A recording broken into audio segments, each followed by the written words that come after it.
신앙생활의 목적 혹은 목표는 제가 지난주에도 말씀드렸듯이 인격 수양이나 축복 성공이 아니고 사회개혁이나 인류 봉사도 아닙니다. 신앙생활의 최종적인 목표는 구원이에요.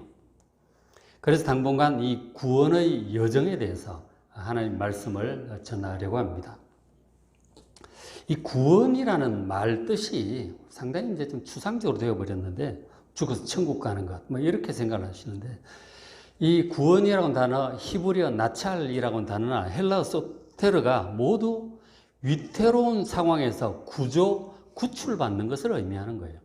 성경에도 보면 창세기 37장 21절에 어떤 장면이 나오느냐면, 그 요셉의 형들이 요셉을 시기하고 미워서 죽이려고 하죠. 죽이려고 하니까 그 장남인 르우벤이, 야, 우리 동생인데 우리가 직접 손에 우리가 죽일 거 뭐가 있냐, 그러지 말고 그냥 물 없는 구덩이에 던져 넣어서 그냥 굶어 죽게 내버려 두자. 우리가 그렇게 직접 죽일 거 뭐가 있느냐, 그렇게 합니다. 그 장면에 저렇게 표현을 해요. 르우벤이 듣고 요셉을 그들의 손에서 구원하려 하여 이르되 우리가 그의 생명을 해치지 말자. 그러니까 죽이려는 형들의 손에서 구해내려고 하는 거죠. 그게 구원이에요. 구원이라고 하는 단어가 구출해내는 거죠. 그 다음에 또 보면 이제 출애굽기 14장 13절에도 이스라엘 백성들이 출애굽을 해서 홍해 바다가에 이제 진을 쳤단 말이에요. 근데 애국 군대가 쫓아오잖아요. 그때 이제 백성들이 막 하나님께 살려달라고 부르짖으니까 모세가 하나님의 응답을 받고 말씀을 전하죠. 13절에 모세가 백성에게 이르되 너희는 두려워하지 말고 가만히 서서 여호와께서 손을 너희를 위하여 행하시는 구원을 보라. 이 구원은 애국 군대의 추격으로부터의 구출이에요. 구조하고 구출하는 거예요. 구원이라는 뜻을 아시겠죠? 구조, 구출, 구원. 119를 생각하면 딱 맞습니다. 그래서 하나님께서 저렇게 이제 실제로 그 못 오게 막으시고 홍해바다 갈르시고 건너가게 하셨잖아요. 그런 방식으로 그런 위태로운 상황으로부터 이스라엘 백성들을 구원하셨던 것이죠. 구조하셨던 것입니다. 그래서 우리가 예수님을 믿어야 구원을 받는다는 것도 똑같은 뜻이에요. 그러니까 우리 사람들은 각각 자신들의 죄로 인해서 하나님의 진노 아래 살고 있고 죄의 권세에 휘둘리면서 죄를 지으면서 살고 있어요. 그렇게 살다가 결국은 죄값으로 사망할 것이고 죄값으로 영원한 지옥에 떨어지게 될 것입니다. 이제 흘러가고 있는 거예요. 시간은 째깍째깍 흘러가고 낭떠러지를 향해서 가고 있는 거예요. 내리막길로 가고 있는 거예요. 이런 위태로운 상황에서 우리가 죽기 전에, 지옥에 떨어지기 전에 구원을 받아야 되는 거예요. 구조를 받고 구출을 받아야 되는 거예요. 그게 구원입니다. 성경이 말씀하는. 그런 우리를 구원하셔서 하나님의 진노에서 벗어나게 하시고 하나님과 관계를 회복하고, 그리고 죽음의 저주에서 벗어나서 영원한 생명을 얻고, 지옥의 저주에서 벗어나서 에덴 동산과 같은 이 하나님의 나라에 들어가는 것이, 이게 구원이에요. 그래서 이렇게 우리를 구원하기 위해서 119로 구조대로 우리를 위해서 보내주신 분이 정말 엄청난 지혜와 능력을 갖고 계시는 하나님의 아들 예수님이세요. 우리를 구조하러 오신 거예요.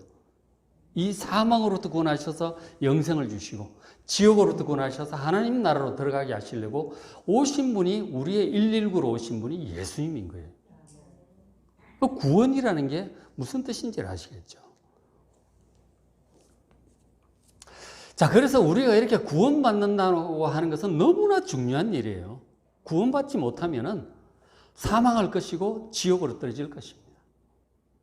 그래서 이 너무너무 중요한 일이에요. 또 그리고 이 구원이라고 하는 이 과정은 평생 진행되는 과정이에요. 우리가 죽을 때까지 계속 이루어 가야 되는 거예요. 너무나 크고 중요한데 사람들이 구원을 너무 대수롭지 않게 여기는 것 같아서 참 전 걱정입니다. 구원을 사람들의 생각에 그냥 사형리 같은 전도복음을 듣고 예수님을 간단히 영접하면 구원받는 걸로 끝나는 걸로 알아요. 그런가 하면 또 어떤 분들은 교회에서 새신자 과정 이수하고 세례 받으면 구원은 끝난 걸로 알아요.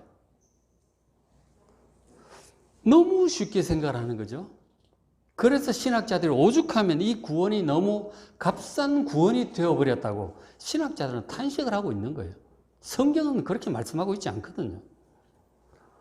구원이 그렇게 간단한 문제 같으면 하나님께서 그 무시무시한 노아 홍수의 대심판을 왜 행하셨겠어요? 그 수많은 선지자들을 굳이 왜 보내셨겠어요? 그 많은 말씀들. 왜 예수님께서 굳이 십자가에 못 박히셔야 됐고 수많은 복음 전도자들이 왜 그렇게 순교를 당했겠습니까? 그리고 우리는 살면서 이 많은 인생의 고난을 겪으면서 지금 살고 있잖아요. 왜 이렇게 살아야 되는데? 구원이 그렇게 간단한 거라면? 그렇지가 않아요. 왜 전 마지막 대환란이 있을 수밖에 없고 예수님께서 재림하실 수밖에 없는 것인가? 왜 이 구원의 길을 가르치는 성경은 왜 이렇게 두껍겠어요? 구원이 그렇게 간단한 거라면 사형리 복음 하나 있으면 되지. 이게 왜 필요해요? 그게 그런 게 아니란 말이에요. 다시 말해서 구원이 그렇게 크고 엄중하고 중요하고 그리고 너무너무 엄청나고 좋은 일이기 때문에 이게 그럴 수밖에 없는 거예요. 이게 필요한 거라고. 그래서 우리가 정말 성경 말씀을 따라서 신앙생활 잘 하셔야 돼요. 말씀의 인도하심을 따라 신앙생활 잘 하셔야 돼요. 그렇게 간단한 게 아니에요. 정말 제대로 열심히 잘 하셔야 됩니다. 사도 바울도 이렇게 말씀을 하잖아요.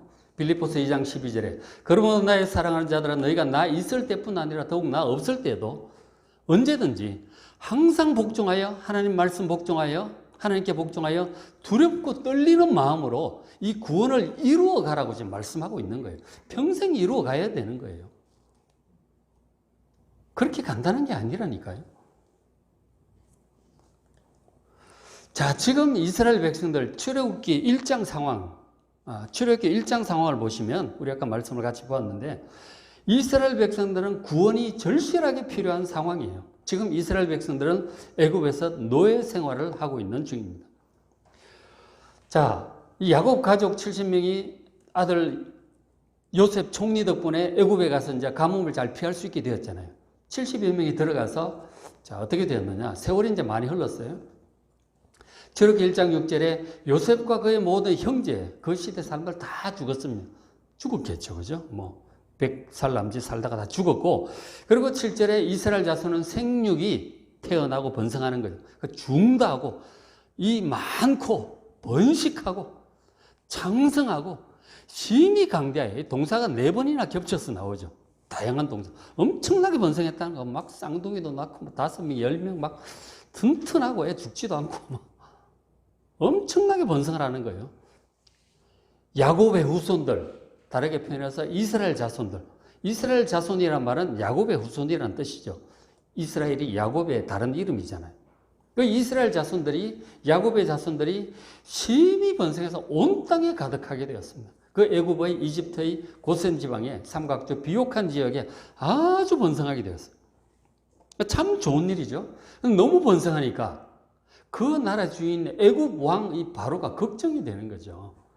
1장 9절 그가 이 애굽 왕 파라오가 그 신민들에게 말합니다. 이 백성이 이스라엘 자손이 우리보다 많고 강하도다. 자기들보다 많아지는 것 같아요. 그 통제가 안 될 거 아니에요. 10절에 자 우리가 그들에게 대하여 지혜롭게 하자. 두려울 건데 걱정이 되는데 그들이 더 많아지면 전쟁을 할 때, 전쟁이야 늘 하는 거야. 이웃에 있는 나라들하고도 하고, 먼 나라하고 하잖아요. 전쟁을 할 때, 우리 대적과 합해서, 그 전쟁하는 대적들과 내통해가지고, 우리가 싸우고 이 땅에서 갈까? 탈출할까? 걱정이 된다 하는 거죠. 노예로 지금 잘 부리고 있는데, 지금 들어온 지 한 400년 정도 지난 거예요. 400년 세월이 흐르면서 거의 200만 명 규모의 민족이 되어버렸어요. 이스라엘이. 하나님의 축복이죠. 너희 자손이 하늘의 별처럼 땅의 모래처럼 많게 하겠다고 아브라함이 약속하셨잖아요. 그대로 이루신 거예요. 그런데 이제 그 땅의 주인의 애굽이 볼 때 걱정이 돼서 더 많아지면 안 되겠다. 인구 통제를 해야 되겠다. 그렇게 생각합니다. 그러면서 어쨌든 이 백성들이 번성하지 못하도록 아주 괴롭히기 시작해요. 이미 요셉이나 이런 건 옛날 얘기니까, 400년 전 얘기니까, 다 옛날 얘기잖아요. 그래서 1장 13절 이스라엘 자손의 역사 일을 아주 엄하게 해서 고역으로 그들의 생활을 괴롭게 합니다. 흙을 이기고 벽돌을 만들어 이제 국고성을 막 성벽 공사를 하는 거죠. 그러니까 농사 여러 가지 일도 시키고 아주 엄중하게 막 사정없이 채찍도 때리고 막 학대하고 번성을 못하게 해야 되니까 아주 괴롭히는 거죠. 제명에 못 살게 그냥 그렇게 괴롭힙니다. 그래도 계속 번성하는 거예요. 압제를 당할수록 더 번성을 했다고 성경 기록을 하고 있어요. 야, 이거 도저히 안 되겠다. 그래서 애굽왕 바로가 어떤 생각을 하느냐면 1장 16절에 너희는 히브리 여인을 위하여 조산할 때 산파들에게 먼저 얘기를 하는데 살펴서 남자거든 죽여라. 애기가 태어나면 남자 애기가 태어나면 죽여라. 그리고 여자면 살게 내버려둬라. 남자들이 문제잖아요. 그죠? 반란을 일으켜 남자들이 일으키겠지. 그렇게 얘기를 합니다. 그런데 이 산파들이 바로왕의 말을 안 듣습니다. 하나님을 두려워함으로 오히려 막 살려주고 왜 냅뒀냐 그러면 우리가 가기 전에 하도 히브리 여인들은 건강해가지고 이미 다 태어났더라고. 우리가 죽일 기회를 놓쳤다고. 이런 식으로 핑계를 대니까 바로왕이 도저히 안 되겠다 싶어가지고 그 다음에 명령 내리기를 22절에 그러므로 바로왕은 모든 신민에게 명령을 합니다. 하기를 남자가 나거든 히브리 그 집안의 남자에게 보면 다 강물에 집어 던져라. 그럼 산파고 뭐고 다 필요 없어. 돌아다니는 남자애들 다 집어 던져라. 집에 아기가 태어나는 것은 원래 경사잖아요. 근데 남자 아기가 태어나면 죽게 생긴 거예요. 죽어. 실제로 많이 갖다 버린 거죠. 전무후무한 비극적인 일이 이 이스라엘 백성들이 일어나요. 이거 도대체 사람 살 수가 없죠. 학대하는 것도 괴롭고 그러는데 집에 남자 애 태어나는 게 겁나. 제발 딸 태어나라 그러고 그렇게 기도를 했을 거라고. 죽여야 되니까. 그런 상황이었어요. 이게 도대체 살 수가 없는 거죠. 그래서 이스라엘 백성들이 하나님께 부르짖게 된 거죠. 2장 23절 이스라엘 자손을 고역으로 인하여 탄식하며 부르짖습니다. 하나님 도대체 못 살겠습니다. 이 애굽에서 나가게 해 주십시오. 그렇게 간절히 기도를 하게 되었던 것이죠. 이게 지금 구원이 필요한 이스라엘 백성들의 상황이에요. 자, 지금 우리 상황은 어떤 것 같습니까? 우리 사람들의 상황은 어떤 것 같아요? 여러분 구원이 필요합니까? 필요하지 않습니까? 제가 아까 말씀드리기를 우리 사람들은 각기 자신의 죄로 인해서 하나님의 진노 아래서 살고 죄의 권세에 휘둘리면서 죄를 막 지으면서 살아갑니다. 크고 작은 죄다. 그러다 결국은 사망할 것이고 영원한 지옥으로 떨어질 위태로운 상황에서 우리 죽기 전에 구원받아야 된다. 제가 그렇게 말씀드렸잖아요. 자, 그런데 많은 사람들은 그런 얘기를 듣질 않습니다. 그리고 생각하기를 아니 이렇게 나가면 맛있는 것도 많고 맛집도 얼마나 많아요. 그리고 물질적으로 아주 풍족합니다. 굶어 죽을 걱정 별로 없고 편리한 가전제품들 얼마나 새롭게 좋은 거 많이 나오는지 몰라. 좀 너무 비싸서 다르지만 좋은 제품들 나오죠. 승용차 좋죠. 쾌적한 아파트. 얼마나 살기 좋은 세상인데 무슨 얘기냐. 그런 추상적이고 구름 잡는 그 구원 같은 거 필요 없다. 관심 없다. 그렇게 생각하는 사람들 굉장히 많죠. 과연 그럴까요? 자, 과거의 인류 역사를 좀 아시는 분들은 그렇게 말할 수 있습니다. 인류 역사까지 얘기 안 해도 돼. 요즘 청년들은 책에서 보는 그런 옛날 얘기처럼 여겨질 수도 있겠지만 지금 어르신들은 저 같은 나이도 다 알아요. 지금 어르신들은 정말 가난하고 힘든 시절 살았거든요. 그렇죠? 그러니까 저 윗대 같은 건 보릿고개 얘기. 봄에 3, 4월 보리도 떨어지고 쌀은 추수 안 되고 그 가난하던 시절 진짜 산에 올라가서 저도 그랬는데 얘기 외할머니한테 많이 듣고 그랬거든요. 어머니한테 듣고 그랬는데 진짜 나무를 캐다 먹고 나무를 그래서 캐 먹는 거예요. 먹을 게 없으니까. 나무 껍질 벗겨서 막 삶아서 그 국물을 먹고 그런 거 아니에요. 그죠? 그런 걸 했고 그 다음 좀 더 내려오면 우리 때만 해도 이제 간식거리라고는 별로 없잖아요. 간식거리라는 게 없는 거예요. 그러니까 싱아 이런 거 씹어 먹고 아주 그런 거 하는 거예요. 그런 시절. 그다음 진짜 방이 다 집에 하나밖에 없으니까 여러 식구가 한 이불 덮고 다 자는 거예요. 그 밑에서. 그리고 동네에 공동우물, 공동수도 가서 줄 쫙 서가지고 물 받아서 들고 오고 그랬단 말이에요. 그러고 살았잖아요. 그죠? 그런 거 생각하면 지금은 거의 막 천국 다 된 것 같죠. 너무너무 살기 좋다. 너무 맛있는 것도 많고 좋다 하는 거죠. 자, 그렇게 생각하면 그럴 수 있는데, 그런데 그런 생각은 원래 우리 사람이 마땅히 누리고 살아야 할 이 세상이 어떤 세상이었는지, 우리가 마땅히 살아야 할 원래 인생이 어떤 것이었는지 잘 몰라서 하는 말이다 하는 것이죠. 하나님께서 창세기를 통해서 원래 우리 사람이 죄로 인해서 타락하기 전에 어떤 삶을 살았었고 살았어야 하는지 창세기를 통해서 말씀을 해 주셨어요. 바로 에덴 동산이라고 하는 그런 것으로 말씀을 해 주셨어요. 창세기 1장, 2장, 타락하기 전에, 타락이 3장에 나오잖아요. 1장, 2장을 보시면 원래 우리 사람들의 삶의 모습이 나와요. 제가 종종 잘 보여드리는 말씀, 창세기 1장 28절. 에덴 동산 그 큰 저택에서 호랑이도 애완동물로 키우고 사자도 토끼도 왔다 갔다 하고 그런 이제 하면서 뭐든지 맛있는 과일 널려 있고 그런 곳이죠. 그런 저택에 살면서 그리고는 살아가는 모습이 기본적으로 저런 거예요. 하나님이 그들에게 복을 주시며 말씀을 하셨죠. 생육하고 번성하라. 땅에 충만하더라. 자손 번성하고 땅을 정복하고 다 개간하고 정복하고 그리고 바다의 고기, 공중에서 땅에 있는 모든 생물, 세상 모든 것들을 다스리면서 그렇게 번성하여 살라고 그리고 모든 것들을 누리며 왕으로서 그렇게 행복하고 복되게 살라고 그렇게 복을 주셨어요. 그러니까 사람은 온 세상의 주인이에요. 하나님을 섬기면서 온 세상을 다스리는 왕으로서 부족한 것 하나 없이 행복하고 능력 있고 보람 있고 그리고 굉장히 똑똑하고 능력 있고 지혜로웠어요. 다 이런 것도 누리면서 존귀하고 위엄이 있고 능력 있고 마음껏 자아를 꽃피우고 정말 행복하게, 즉 노홍수 그때 말씀도 드렸지만 노홍수 이전의 세상은 정말 살기 좋은 세상이었을 것이다 하는 거죠. 기후도 그렇고 모든 것이 그런 게 원래 우리 사람들 살아야 될 상황이란 말이에요. 그거를 몰라서 하는 얘기죠. 그냥 이렇게 가난하고 아프고 싸우고 전쟁하고 이러다가 죽는 게 100년도 못 살고 죽는 게 당연하다고 생각을 하니까 거기에 비하면 지금은 살기가 좀 나아졌죠. 그러나 원래 타락하기 전에 창세기 1장 2장 에덴 동산에서 그 상황을 생각한다면 지금은 저주받은 세상이에요. 100년도 못 살고 아프고 물론 병원이 잘 고치긴 하지만 못 고치는 병도 많죠. 코로나 하나 못 고치잖아요, 제대로.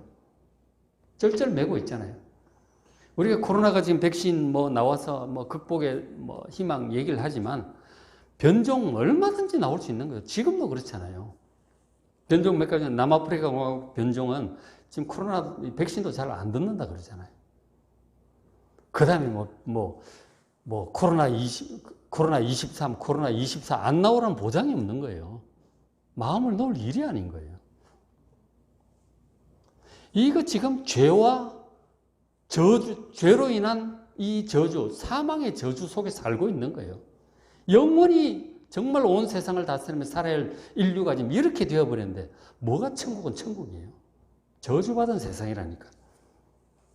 여러분 착각하지 마십시오. 원래 우리 사람은 그렇게 사는 게 아니에요.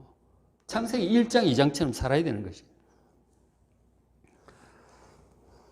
그래서 우리를 이런 저주받은 세상에서 죄 사망으로부터 구원하시려고 예수님 오신 거 아니에요?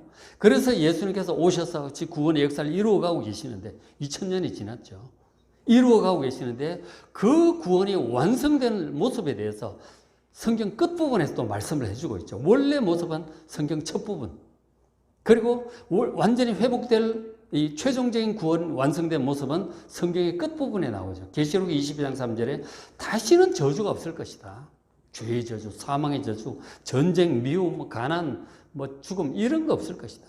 다시는 저주가 없고 하나님과 그 어린 양의 보좌가 그 가운데 하나님께서 어린 양 예수님께 친히 다스리시고 그 종들이 그를 섬기며 그 얼굴을 볼 것이고 하나님과 예수님을 직접 대면하여 보게 될 그날이 오게 될 것을 믿으시기 바랍니다.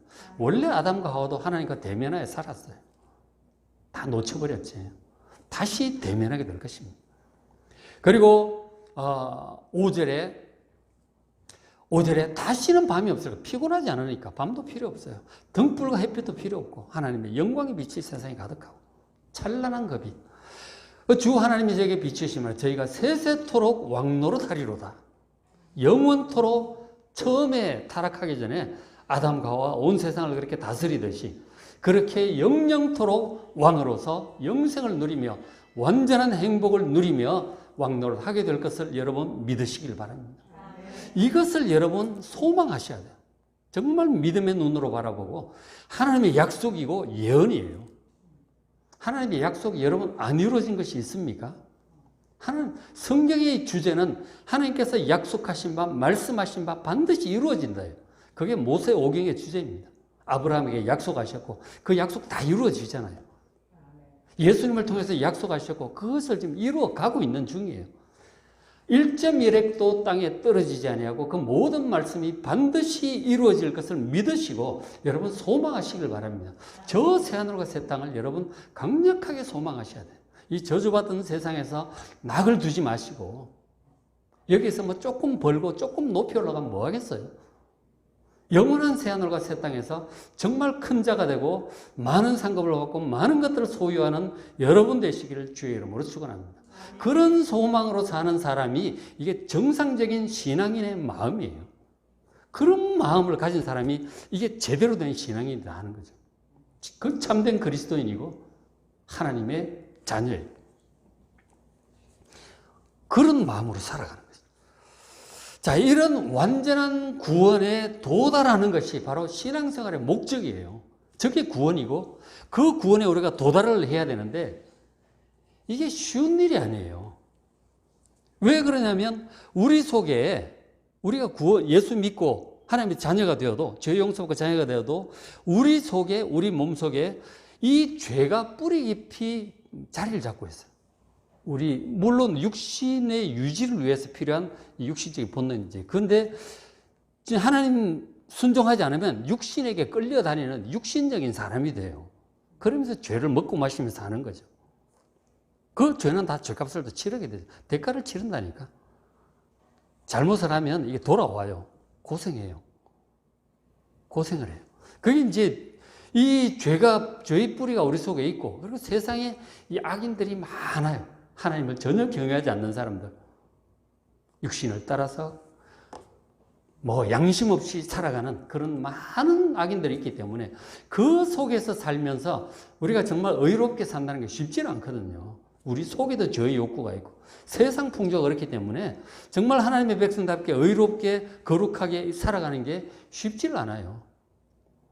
세상이 정말 그 뭐 온갖 자연 재난도 많고 정치적인 재앙도 많고 사회적인 막 이런 문제들도 많고 질병도 많고 뭐 많은 문제들이 있는데 이 속에서 우리가 정말 하나님의 백성답게 바른 길을 걷고 거룩한 삶을 살고 영적으로 성장하여 하나님을 닮아가고 예수님을 닮아가는 그런 삶을 평생 살아가야 되는데 그게 쉽지가 않다니까요.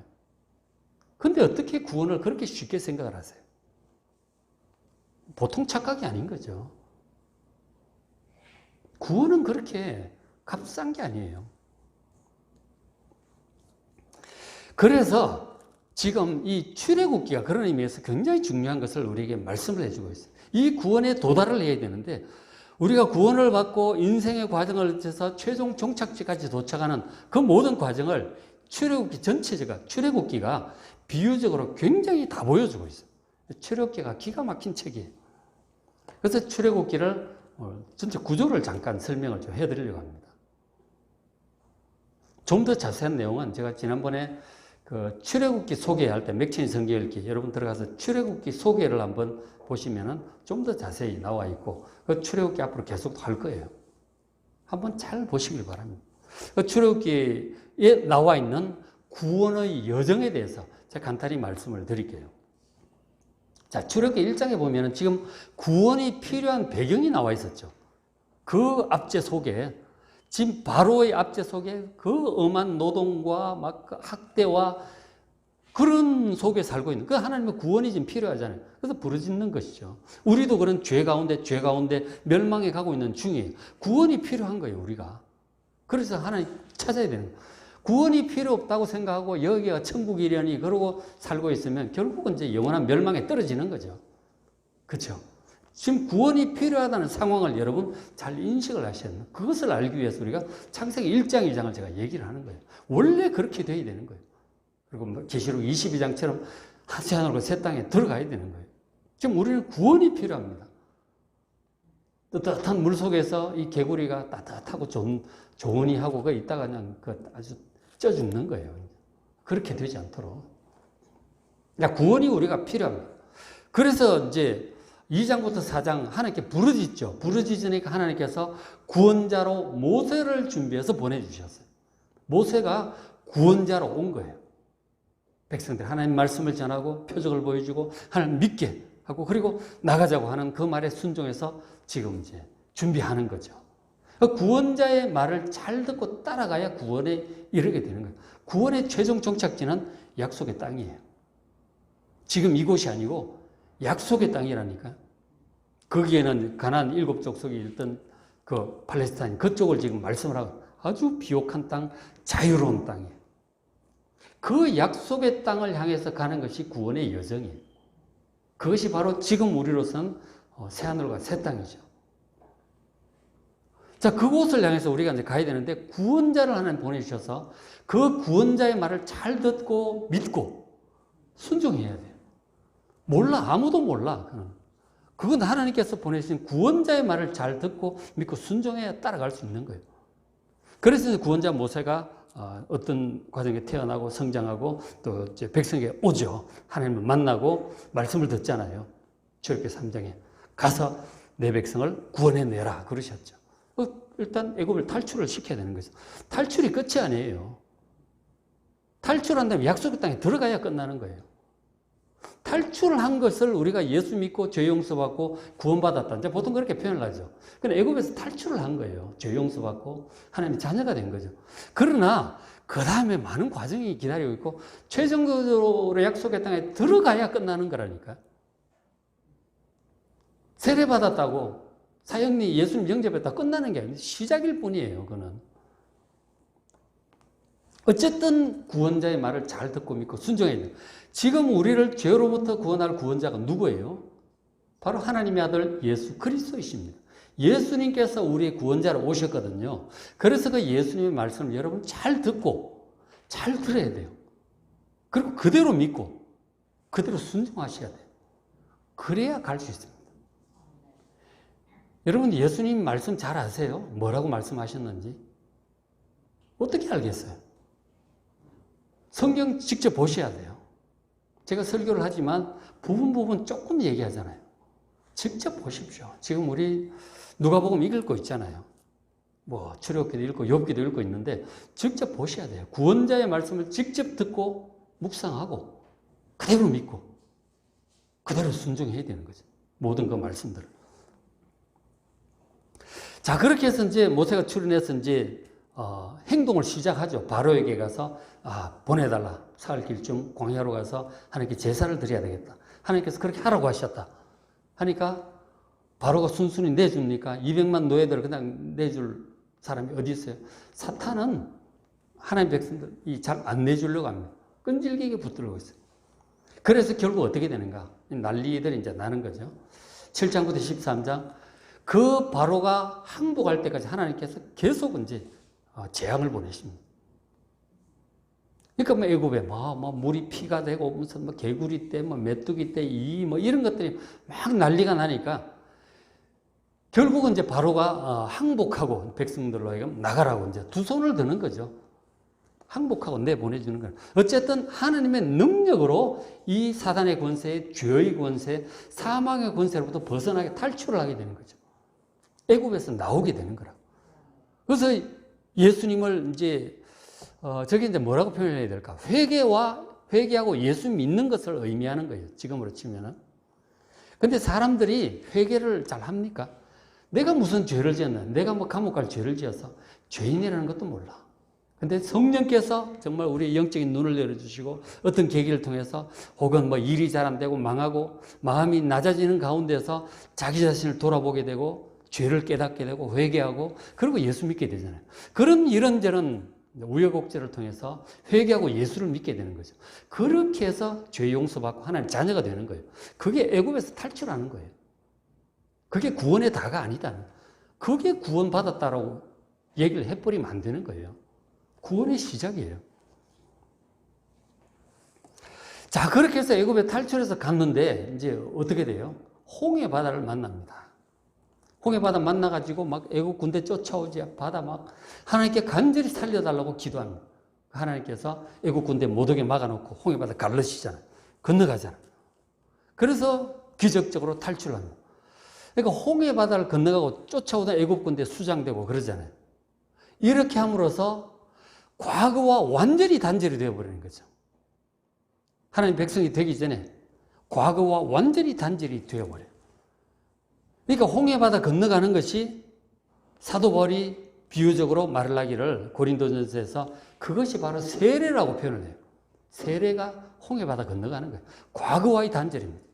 하나님을 믿지 않고 세상을 따라 세상 풍조를 따라 살아가던 그 방식과의 완전한 단절. 이제 더 이상 과거로 돌아갈 수도 없습니다. 돌아갈 생각도 말아야 돼요. 근데 예수 믿다가 힘든다고 그만둬야 되겠다고 신앙을 포기하고 세상으로 돌아가려는 사람들이 종종 있죠. 이스라엘 백성들도 마찬가지예요. 건너가서 계속 힘들면 자꾸 애굽으로 돌아가려고 그래요. 갈 수도 없는데 돌아가려고 해요.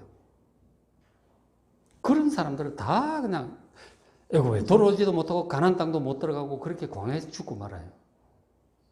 그렇게 되면 안 되는 거예요.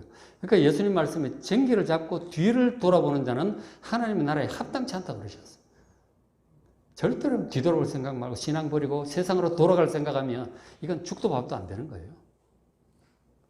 그냥 앞만 보고 새하늘과 새 땅을 바라보고 그냥 쭉 나아가는 여러분 되시길 주의 이름으로 축원합니다.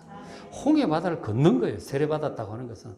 자, 그렇게 해서 홍해 바다 건너서 갔는데 홍해 건너가면 바로 약속의 땅인가요?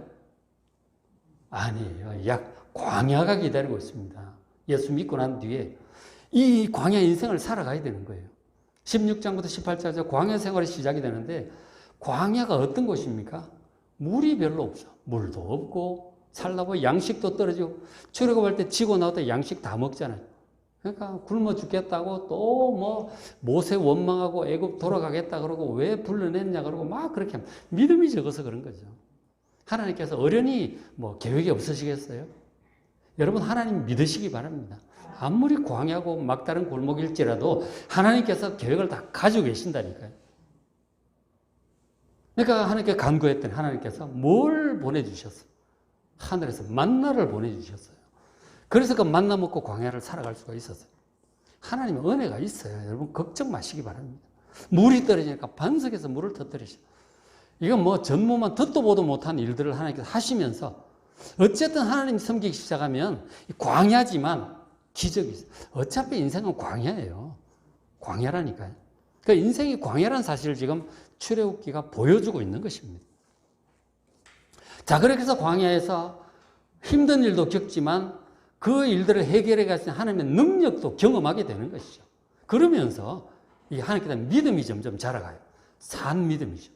그러니까 하나님의 모든 말씀을 다 믿어야 돼요. 새하늘과 새 땅까지 포함해서 예수님 재림까지 포함해서 다 믿어요. 어떤 거는 믿고 어떤 건 안 믿고 그러시면 안 돼요. 그건 제대로 믿는 게 아니에요. 그래서 이제 믿고 이제 가는 거죠.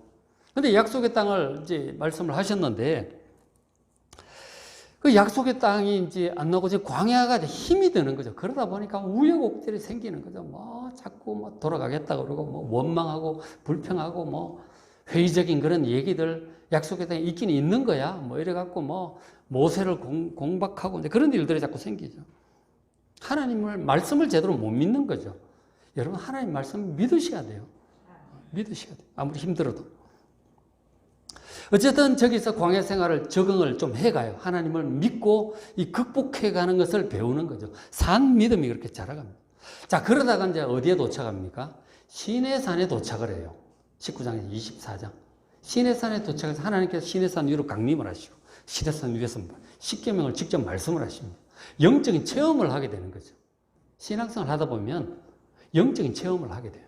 하나님의 음성도 듣고, 막 꿈도 꾸고 그런 일들을 보게 되죠.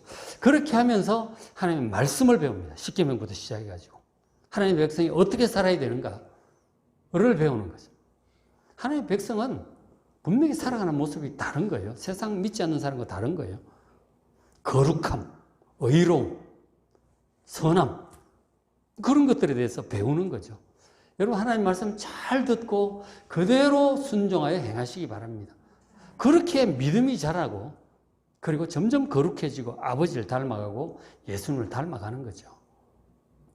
말씀 안 들으면 그냥 세상적인 사고방식을 따라 성공을 추구하고, 뭐 건강 추구하고, 맛있는 거 따라다니고, 뭐 그런 것만, 그러면은 전혀 하나님 백성답게 성장하지 못하는 거죠. 하나님 말씀대로 살아야 되는 거예요. 그래야 하나님 백성답게 성장을 하죠. 하나님이 아버지라면서요. 아버지의 DNA가 우리 속에 있다니까요. 우리 거듭날 때. 말씀을 믿고 순종하여 그렇게 닮아가야 되는, 성장해야 되는 것이죠. 평생을 해야 되는 거예요. 평생을.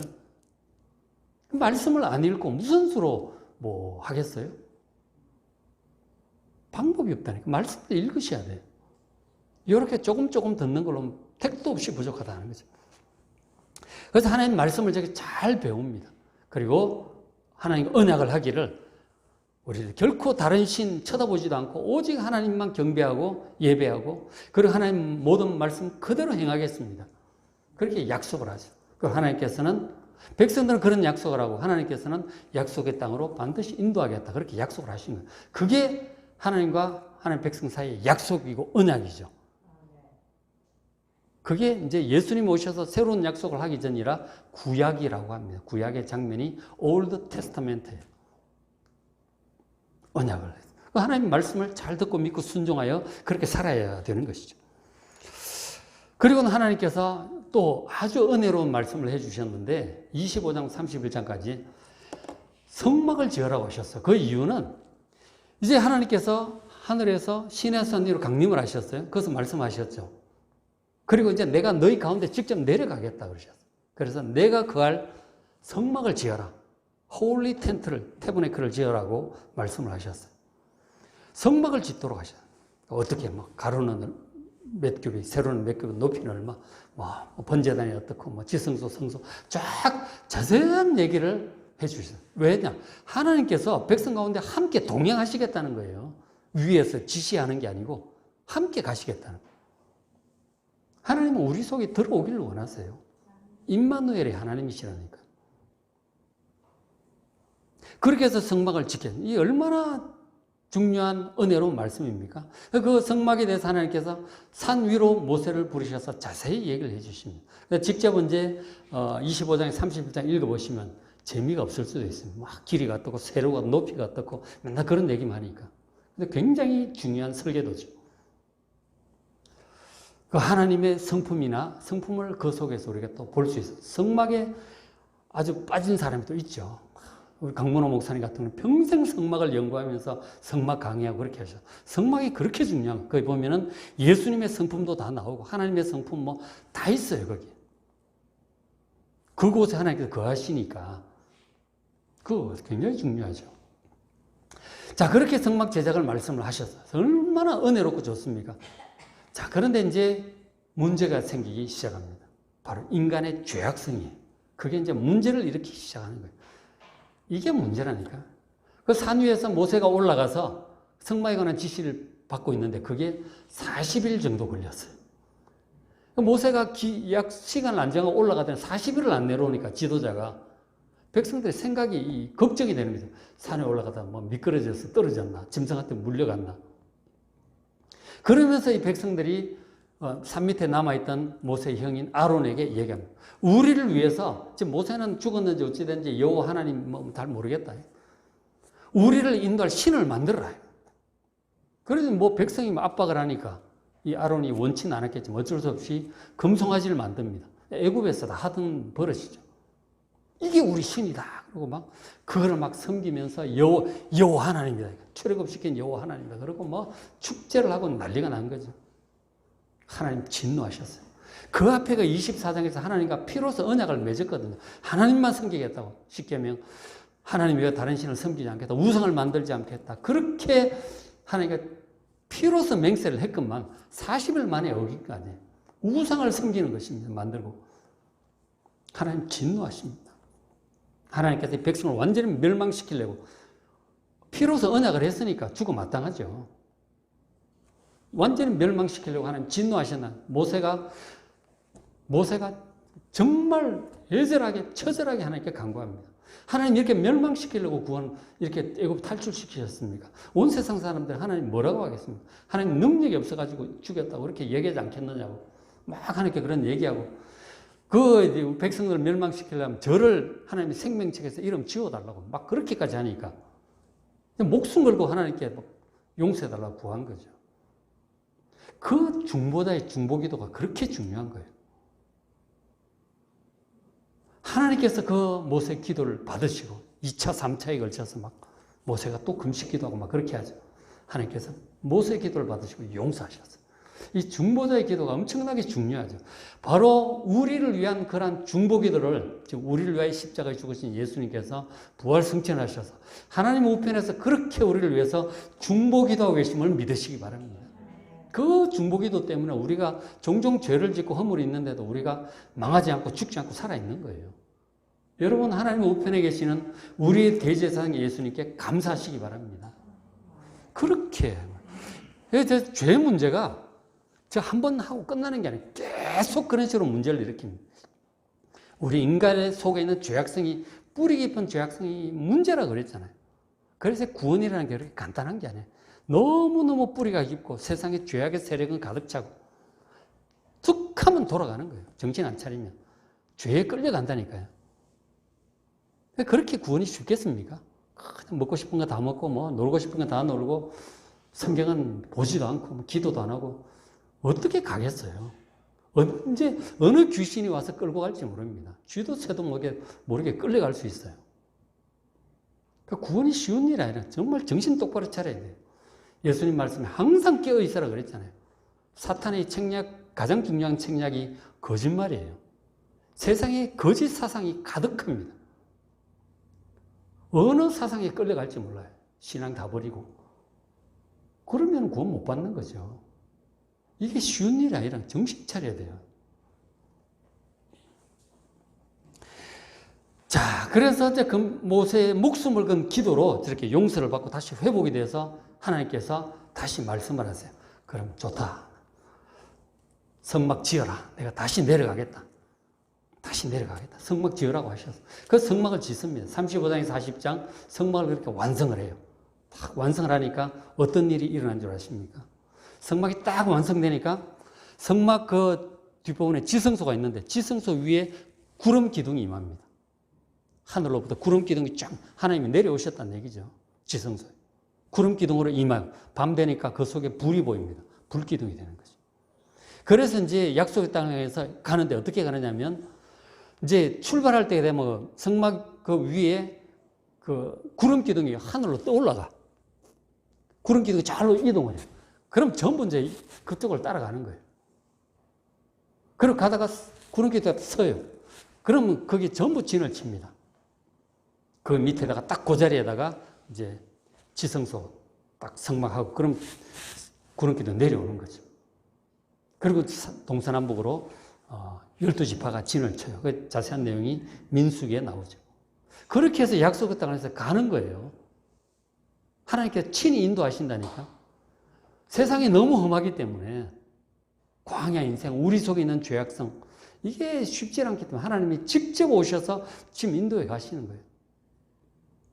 지금 그래서 지금 임마누엘 예수님께서 이 세상에 오셨고 우리를 위해 죽으셨잖아요.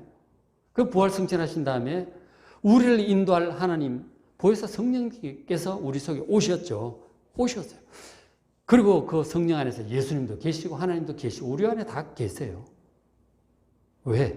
약속의 땅을 인도하기 위해서 우리 힘으로 안 되니까 지혜도 부족하고 우리 의지도 약하고 세상은 너무 험하니까 약속의 땅으로 인도에 가시려고 우리 속에 오셨다니까요. 그렇게 해야 갈 수 있는 게 이게 구원이고 새하늘과 새 땅이 그래야 도달할 수 있습니다. 이 쉽게 되겠습니까, 여러분? 그러니까 여러분 정말 우리 신앙의 그 지도인, 지도고 내비게이션이 성경이에요.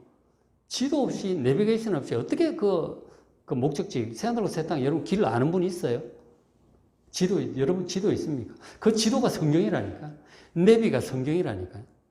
성경 안 읽고는 길 잃어버립니다. 사탄의 이 거짓에, 어느 거짓에 그냥 한순간에 넘어가는 수가 있는 거죠. 그러니까 정말 진리이신 성경 말씀을 잘 붙들어야 이 사탄의 거짓에 속지 않는다. 그리고 기도함으로 우리 속에 계시는 보혜사 성령님과 잘 동행하시고, 기도하면 감동을 주시고 말씀해 주세요. 어떻게 해야 될지. 위기 가운데 도와주세요. 어느 길로 가야 될지 가르쳐 주신다니까. 기도하시면. 말씀 볼 때. 아까 우리 허버트 카딩턴 그분 박사님도 봤잖아요. 성경 읽다가 하나님 인도하심을 딱 발견한 거죠. 인도하신다니까요. 다.